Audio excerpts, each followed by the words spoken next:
tal, amigos, amigas del ciclismo, amantes de este bonito y duro deporte? Hoy no podemos sonreír, hoy no podemos hablar de algo que nos gusta, hoy toca hablar de un tema extradeportivo. Empezamos. Bueno, pero una sonrisa sí que vamos a poner, ¿no? Sí que vamos a poner una sonrisa porque tenemos la Vuelta a España en marcha. Hasta cierto punto de corredores. Bueno, y vamos a hablar de algo extradeportivo, aprovechando además que la etapa, bueno, pues no ha tenido mucha historia en cuanto a la clasificación general. Hoy toca hablar del COVID y de esos 21 abandonos, 21 bajas que ha habido ya en 11 etapas, 21 bajas, casi 2 corredores por día por culpa del COVID. Y vamos a hablar y vamos a exponer aquí un punto de vista, no es ni el bueno ni el malo, es un punto de vista sobre la situación actual del ciclismo, sobre la situación actual de la Vuelta a España y sobre la situación actual de la UCI, que vamos a dar aquí ya el primer palo y lo vamos a decir claramente, el primer palo, la situación actual de la UCI, que una vez más llega tarde a hacer algo, tarde a reaccionar, y el ciclismo, por culpa de la UCI y de la Unión Ciclista Internacional, ojo, no solamente es culpa de la UCI, ahora desgranamos esa bola y esa culpabilidad que se reparten todos, pero el ciclismo una vez más vuelve a actuar tarde, vuelve a quedar retratado y vuelve a quedar como un deporte que no se adapta rápidamente a los cambios y a las diversidades. Y todo ese cambio o todo ese buen hacer que había tenido el ciclismo, un deporte difícil de controlar durante la pandemia, un deporte en el que era difícil controlar que no hubiese casos de COVID, la temporada 2020 se reanudó de una forma espectacular. Y vamos a hacer crítica, y vamos a hacer autocrítica en el ciclismo ahora mismo.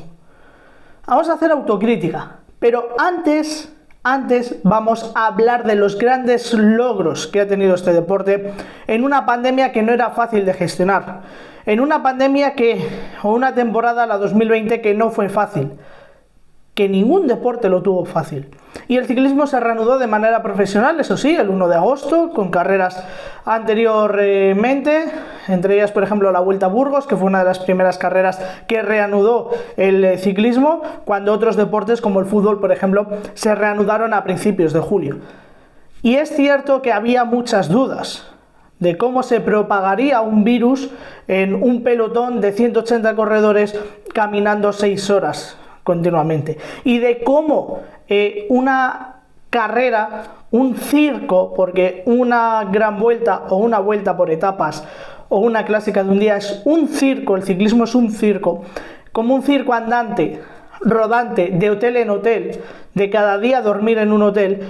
Bueno, pues cómo podría sobrellevar una pandemia y cómo podría hacer frente a una propagación de un virus como era el COVID. Bueno, pues llegó el Tour 2020, un éxito, sin apenas contagios de COVID entre los corredores. Fue un éxito, sin apenas abandonos por ese motivo. Llegó la Vuelta a España, llegó el Giro de Italia, luego la Vuelta a España, mismo escenario, vinieron carreras de otra índole, pero sobre todo las 3 grandes, que son las que más fisuras pueden encontrar, y fue un gran avance del ciclismo y fue un punto para estar orgullosos de nuestro deporte, cómo se gestionó la pandemia o cómo se gestionó la pospandemia, o la primera parte de la pospandemia, digamos, en la reanudación de la competición. Y llegó el año pasado, llegó 2021, la temporada un poquito más normal, aunque la París-Roubaix hubo que hacerla en el mes de octubre, carreras que se aplazaron, pero se aplazaban no por culpa del ciclismo, sino por culpa de las regiones, porque los gobiernos regionales, los gobiernos locales tenían miedo de esa acumulación de gente, no por el ciclismo en sí. El ciclismo fue caminando y fue andando durante el 2021 de una manera un poquito más normal. Volvimos a tener el Giro en mayo, volvimos a tener el Tour en julio y volvimos a tener la Vuelta en agosto. Y en 2021, todavía con una pandemia de por medio, el ciclismo caminó de una forma bien, excepcionalmente bien, con apenas casos de COVID, como digo, ya con el tema de la vacunación en marcha, fue caminando. Y nos plantamos en un 2022 más normal para la sociedad, nos plantamos en un 2022 con una vida más normal en muchos de los países, ¿no? Sobre todo el continente europeo, que es donde se celebran la gran cantidad de carreras. Recuerdo que el Tour Down Under, por ejemplo, a principio de temporada no se realizó porque en Australia, bueno, pues había las autoridades sanitarias no lo permitían, ¿no? Recuerdo que, bueno, pues hubo carreras, ¿no? que no se llegaron a realizar, pero sí que el 2022 avanzaba de una forma más normal, también con algunos casos de COVID, pero menos reseñantes, con algún caso de algún positivo, pero como digo, menos importante, y fue avanzando. Y tuvimos un Giro de Italia tranquilo. Tuvimos un Giro de Italia tranquilo, y pongo el foco en las tres grandes porque son las carreras que más en entredicho se ponen o más problemas tienen para garantizar su seguridad. No por nada, no porque hagan cosas diferentes, sino porque los protocolos tienen que ser más estrictos, porque son 3 semanas de competición, ¿no? Y llegamos a un Giro de Italia donde, bueno, pues hubo casos de algún caso, pero no fue algo alarmante, no fue algo preocupante. Y nos plantamos en el mes de julio, en el Tour de Francia, con una previa ya en junio, con varias carreras que se habían retirado equipos por completo, por casos, un solo positivo se retiró el equipo por completo, había mucho miedo, empezó a haber mucha psicosis en cuanto a bueno, pues que un positivo podría, sobre todo de alguien de los importantes, podría hacer que no se participase en una carrera como el Tour de Francia, ¿no? Y esto, bueno, pues hizo que habría mucha psicosis, como digo, ¿no? En el Dauphiné, en el Tour de Suiza, sobre todo estas 2 carreras, ¿no? Retirándose equipos por completo. Pero llegó el Tour de Francia, y el Tour de Francia más o menos caminó con varios casos de positivos. Ya empezó a ser alarmante, ya sí que en el Tour de Francia empezó a ser alarmante la sangría en algunos equipos, llegando a gente como Enric Mas a abandonar en las últimas etapas. Ahora hablamos de esos abandonos,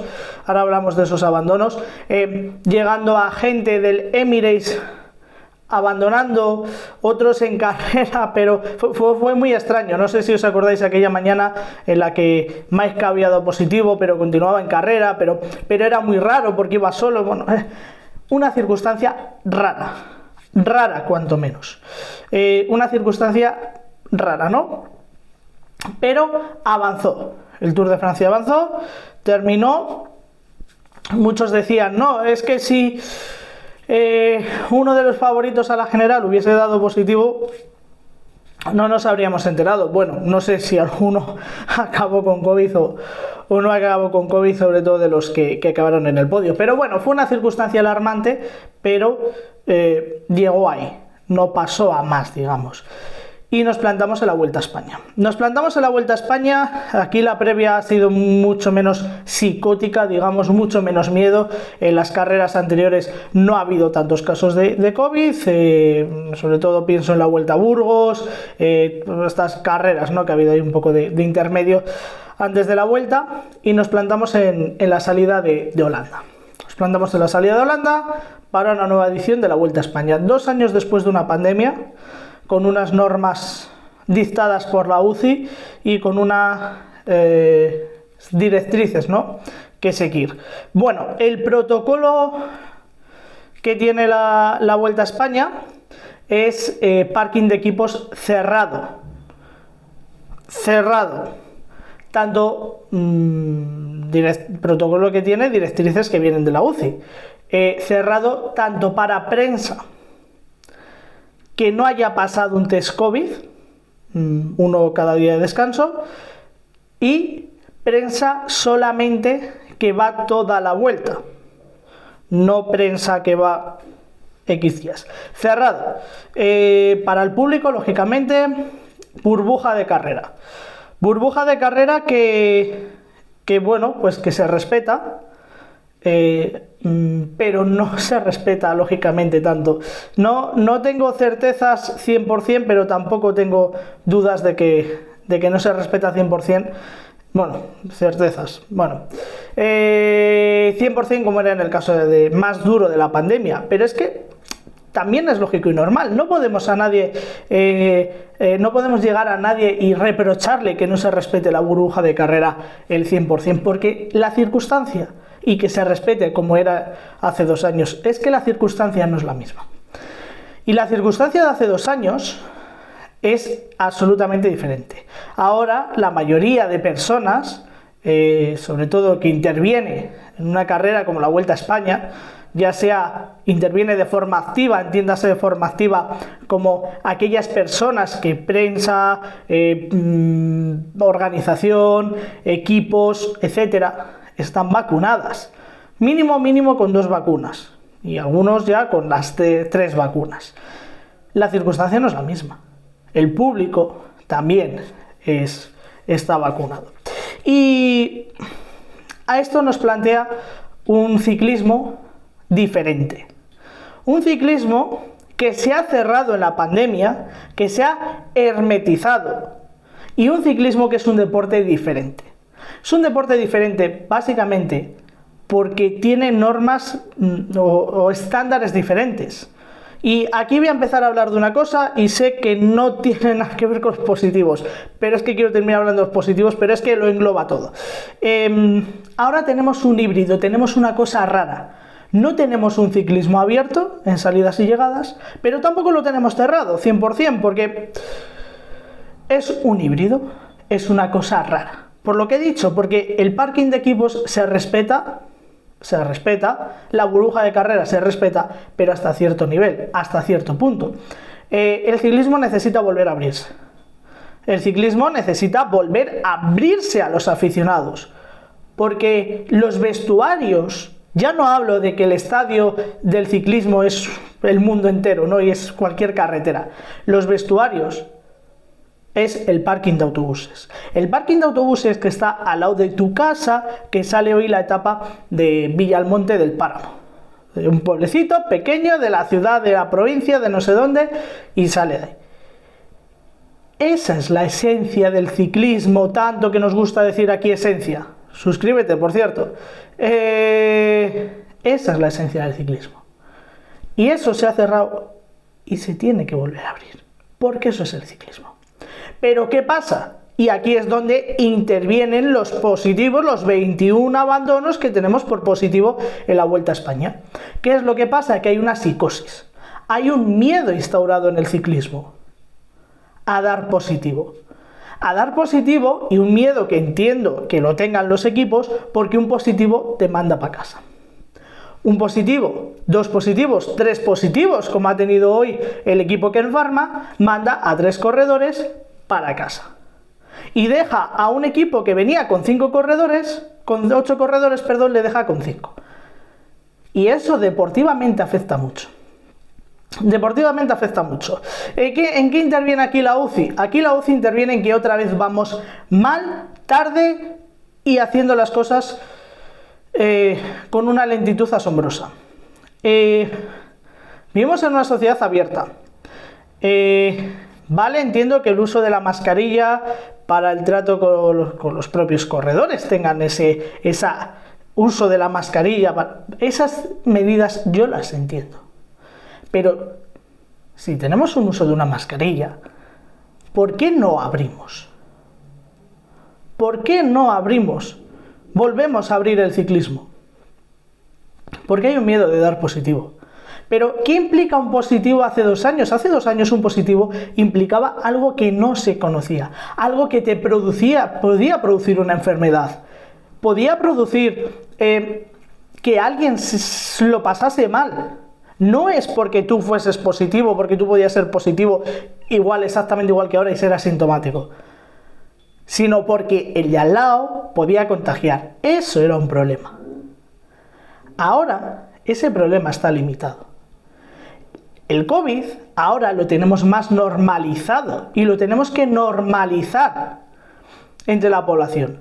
Claro que hay gente que enferma de COVID y lo pasa mal, pero también hay gente que enferma de una gripe y lo pasa mal. Y también hemos visto casos, y ahora ya voy al pelotón, vale, pero es que un corredor positivo, aunque él sea sintomático, puede contagiar a otros 2, 3, 4, 5, contagiarlos. Y a esos irles para casa, sí, pero ¿en cuántas carreras no hemos escuchado antes del 2020, 2019 y hacia atrás, que ha habido un brote de gastroenteritis, que ha habido un brote de gripe, que ha habido corredores que lo han pasado mal? No, ojo, no estoy diciendo yo que los corredores tengan que estar aquí y pasarlo mal, pero yo estoy diciendo que el caso de José Rada, por personificar uno, se va para casa, se va para su casa, antes de llegar al primer tercio de etapa, se va para su casa siendo asintomático y estando bien. No sé, espero que por este mismo baremo, cuando un corredor tenga una gastroenteritis, o un corredor tenga una gripe, cuando un corredor tenga cualquier otra enfermedad vírica, se le mande para casa también, porque puede contagiar a otro de cualquier enfermedad vírica, porque puede contagiar a otro. Otra vez la UCI va mal, tarde y haciendo las cosas con lentitud. De verdad, la UCI parece un señor o una señora de 70 años que va con el tacatá, mientras la sociedad son jóvenes, personas de 20, 30, 40 años que van, vienen. La sociedad va y viene. Y el ciclismo, de verdad, parecemos un señor de 70 años que va con el tacatá andando a su paso. Ya esto viene de atrás, ya tenemos muchas polémicas de hasta dónde el ciclismo debe avanzar. Bueno, y no lo digo yo, esto lo he dicho al principio, esto es una opinión, no es ni lo bueno ni lo malo, es una opinión, y estoy encantado de que en comentarios me llevéis la contraria y de que aquí cada uno y que abramos un tema de conversación.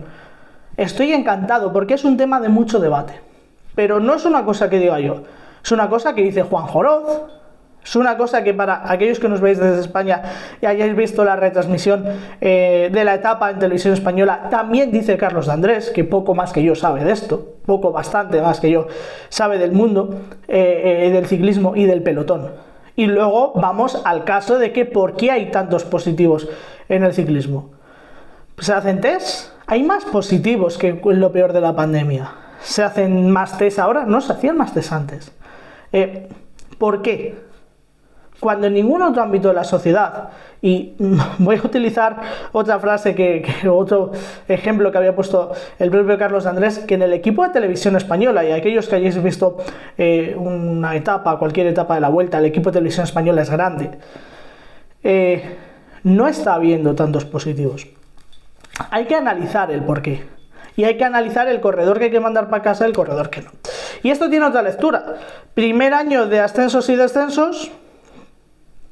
Primer trienio que es cierto, ya estaba aprobado antes de la pandemia, un acierto de la UCI, pero un acierto, aparte por lo mejor o peor parida que esté la norma, que se vio involucrado en 2020 por una pandemia y que se va a volver a venir involucrado. Porque ¿quién le da a Movistar los puntos que perdió Enric Mas si hubiese acabado teóricamente, que parecía que podía acabar en esa posición del top 10, ya hubiese acabado quinto, sexto, top 10, la posición que hubiese acabado? ¿Quién le da ahora a Bike Exchange los puntos que podría haber logrado Simon Yates? Que bueno, parecía que se encontraba un poco peor. Bueno, ¿quién se los da? Nadie. Y eso puede condenar a un equipo por 3 años. Podemos condenar a equipos por 3 años a la segunda división del ciclismo, por un 2020 con pandemia y por un 2022 en el que no hemos sabido manejar la pandemia. A ver, esto tiene 3 patas, digamos: UCI, corredores, o 4 si me apuráis. UCI, corredores, organización y equipos. La UCI está claro que es la que manda y la que tiene que organizar y la que tiene que dar las directrices de qué hacer a las carreras, porque las organizaciones pueden, y es la segunda pata, pueden poner en su protocolo una cosa u otra, pero tienen que seguir las directrices de la UCI. Aquí la culpa la tiene la UCI, parte en ocasiones las organizaciones, pero ya digo que tienen poco margen de maniobra, y aquí la culpa la tiene la UCI. Y aquí tenemos otras 2 patas: equipo y corredor. Está claro que un corredor tiene derecho, como cualquier trabajador, a ejercer su trabajo. Porque por eso le pagan, por hacer su trabajo, por correr en una gran vuelta. José Rada, vuelvo a poner el mismo ejemplo, le están pagando por correr en la Vuelta a España y por hacerlo lo mejor posible. Y por si, quién sabe, si mañana ganar, quién sabe. Pero se le ha privado. ¿Quién le ha privado? El equipo. Aquí hay equipos que quizás están, como en el caso de Ken Pharma, más abrumados, que están más en contra de tener que mandar a sus corredores estando bien para casa, y hay equipos que a la mínima han mandado a sus corredores para casa, como en el caso del equipo Cofidis. Aquí hay un poco diversidad de opiniones, ¿no? Y cada equipo gestiona de la mejor forma en lo que de lo que puede, ¿no? Y aquí llega ya mi última crítica, y aquí llega mi gran crítica. ¿Dónde radica el problema de que un corredor se tenga que ir para casa por culpa del COVID? De un COVID asintomático. En el órgano encargado, no me viene ahora el nombre, de los ciclistas. En el convenio, no me viene ahora se me acaba de ir el nombre. Bueno, en el órgano encargado de defender a los ciclistas. La comisión encargada de defender a los ciclistas. En que los ciclistas no tienen un órgano fuerte. No tienen los corredores no tienen algo fuerte y alguien que pelee por ellos de verdad. No tienen eso los ciclistas. Y los ciclistas son los que tienen que pelear por su propio interés. Y luego sacamos un comunicado, como lo hizo Thomas de Gendt, criticando a la organización de la Vuelta a Burgos, que está bien criticarla por el badén que provocó aquella caída. Está bien la crítica. También hay que estudiar, como dije en su momento, las circunstancias y las opciones que te da una llegada. Pero bueno, está bien sacar el comunicado. Pero sacas un comunicado y ya está. Aquí, ¿quién defiende la seguridad de los ciclistas en las llegadas? ¿Quién defiende el derecho de los ciclistas a seguir compitiendo con un virus que ya está, podemos decir, normalizado entre la sociedad, pero que el ciclismo sigue, pues el abuelo de 70 años que sigue caminando, tratando de llegar a la orilla, pero todavía está a mitad del paso de cebra? ¿Quién defiende a los ciclistas? De verdad, llevamos muchos años. Es otra historia, pero llevamos muchos años ya con una reducción de corredores. Los ciclistas, hay ciclistas que, propia entrevistas me lo han dicho, no, es que lo suyo sería hacer reducir corredores para ampliar más equipos, pero a las organizaciones no les interesa. Ya, y claro, como ellos no tienen un órgano fuerte para defenderlos, pues así pasa. Aquí el principal problema que tienen los ciclistas son ellos mismos. El tener un órgano fuerte a nivel mundial. Y el tener alguien que les defienda. Pero que defienda a los ciclistas de verdad y en todas las circunstancias. Porque, insisto, esto no es cosa de la UCI, ni es cosa de la UCI, lógicamente, pero no atañe tanto a la UCI pone unas normas, ya está, se siguen, ya está. No. Aquí son los ciclistas los que se tienen que defender a ellos mismos. Y son los ciclistas los que tienen que decir, oye, que estamos en un 2022 defendernos, estamos en un 2022 donde la pandemia ya está normalizada, es inadmisible que 21 corredores se tengan que ir para casa solamente por haber dado positivo en COVID. Algunos sintiéndose mal y otros sintiéndose perfectamente. Porque tiene que dar mucha rabia prepararte para la Vuelta a España y antes del primer día de descanso estar en tu casa viéndola desde el cojín, desde el sillón. Con el cojín en las lumbares, eso sí, para que no se carguen. Tiene que dar mucha rabia, insisto. 21 corredores que han abandonado ya. Equipos, 4 si no me equivoco, los únicos que todavía están intactos. De 23. Quiere decir que 19 equipos han perdido al menos a un corredor. Esperemos que esto baje el nivel de positivos o veremos. Veremos qué pasa, porque las normas no pueden cambiar a mitad. Lo que ha hecho la Vuelta es cerrarse más aún esa burbuja de carrera, pero está claro que el virus está dentro. está claro que el virus está dentro y que va a seguir afectando, así que veremos hasta qué punto va a afectar, veremos hasta qué punto la carrera se va a ver afectada y veremos cómo llegamos a Madrid. La general está abierta por lo que decíamos ayer, de que todavía pueden pasar cosas y todavía van a pasar muchas cosas, pero también hay muchas incógnitas de qué pasará antes de llegar a Madrid. Hay muchas incógnitas de cómo vamos a llegar a Madrid, así que nada, que otro día más, que mañana volvemos a cambiar el paisaje con una etapa mucho más importante. Esperemos, eso sí, sin abandonos por COVID. Ayer tuvimos unos cuantos, hoy hemos tenido hasta 5, 2 corredores de la clasificación general. Esperemos que sin abandonos, pero aquí ya nadie puede garantizar nada. Que en fin, que nos vemos mañana. Hasta luego.